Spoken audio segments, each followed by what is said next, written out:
ശ്രീ സച്ചിദാനന്ദന്റെ ആത്മഹത്യ ചെയ്ത കർഷകൻ വെള്ളത്തെക്കുറിച്ച് സംസാരിക്കുന്നു എന്ന കവിത. ഞങ്ങളുടെ നാടിനു പേര് പുഴകളുടെ നാടെന്നായിരുന്നു. ഞങ്ങളുടെ നാടിനു പേര് പുഴകളുടെ നാടെന്നായിരുന്നു. പുഴകളായിരുന്നു ഞങ്ങൾക്കു തേനും വയമ്പും, അവയായിരുന്നു മുലപ്പാൽ വെള്ളത്തൊട്ടിൽ താരാട്ട്. പുഴയുണ്ടായിരുന്നു പച്ചകിൽ മേൽക്കനിവും കരികിൽ കീഴാളന്റെ ഏകാകിതയുമായി. പുഴയുണ്ടായിരുന്നു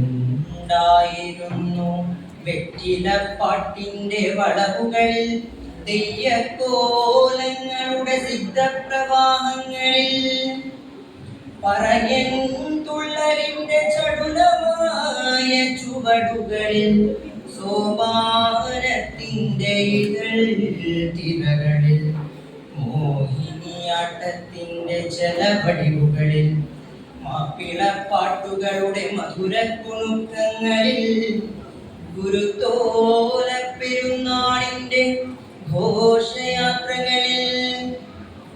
പുഴയായിരുന്നു സങ്കീർത്തനങ്ങളുടെ നിറവുകളിൽ, കാകളിയുടെ മാത്രകളിൽ, കാടിന്റെ ചമയങ്ങളിൽ, കാവിന്റെ മുദ്രകളിൽ, കാറ്റിന്റെ ചേലയിൽ, മഴയുടെ മേളകാലങ്ങളിൽ. ഋതുക്കളുടെ നിറവിൽ, നിറങ്ങളുടെ താലപ്പൊലിയിൽ, ഞങ്ങളുടെ വെറും നടത്തത്തിൽ, വിരലിൽ, ചുണ്ടിൽ, കാതിൽ, കണ്ണിൽ, അരക്കെട്ടിൽ, ഹൃദയത്തിൽ, അധികാരം ഉയർത്തിയ മുഷ്ടികളിൽ, കുടികളിൽ ഉഴയായിരുന്നു. പിന്നെ കുലപാതകികൾ വെട്ടിത്തള്ളിയ കാടുകളുടെ ചിഹ്നം വിളി, പുഴകളുടെ പൊട്ടിച്ചിരിയെ കുത്തിക്കോർത്തു. പിന്നെ മീനുകൾക്കും നീർക്കോലികൾക്കുമൊപ്പം നീരിൻ പുറത്തു സഞ്ചരിച്ച മണൽ ലോകത്തിന്റെ ചക്രങ്ങളിൽ യാത്രയാരംഭിച്ചു. അപമാനിതയായ പുഴയുടെ പാട്ട് അമ്മയെ വിളിച്ചു പാതാളത്തിൽ മറഞ്ഞു. അവിടെയും വറ്റിയിരുന്നു ഗർഭനീർ, അവിടെയും എത്തിയിരുന്നു പുഴകൾക്കും കുഞ്ഞുങ്ങൾക്കും വിഷം പകരുന്ന കാളിയൻ. ഓടക്കുഴലുകൾക്കും ബാധയൊഴിക്കൽ മന്ത്രങ്ങൾക്കും എതിരിടാനാകാത്ത രണ്ടാം ജന്മത്തിൽ, കരിയും നുകവും കോലും തുടിയും ഞാൻ തീരിട്ടു. ശമിക്കാത്ത കൊടുംവെയിൽ വയലിന്റെ വരണ്ട തോലിന്മേൽ കിടന്നുരുണ്ട്. മണ്ണിനോടും നീരിനോടും നാട്ടാർക്കായി മാപ്പിരന്നു.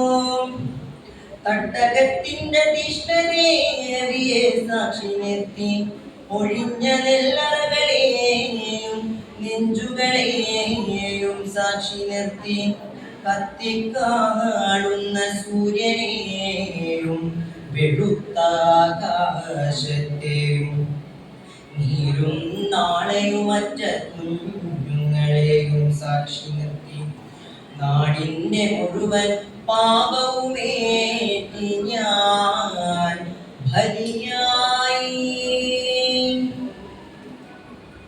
എന്റെ ആത്മാവ് ശമിക്കുകയില്ല, എന്റെ ആത്മാവ് ശമിക്കുകയില്ല.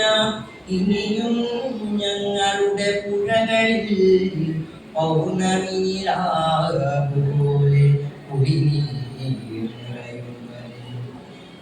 ചാട്ടങ്ങളുടെ കടും തുടികൾ കാടുകളെ വീണ്ടും വിളിച്ചുണർത്തും വരെ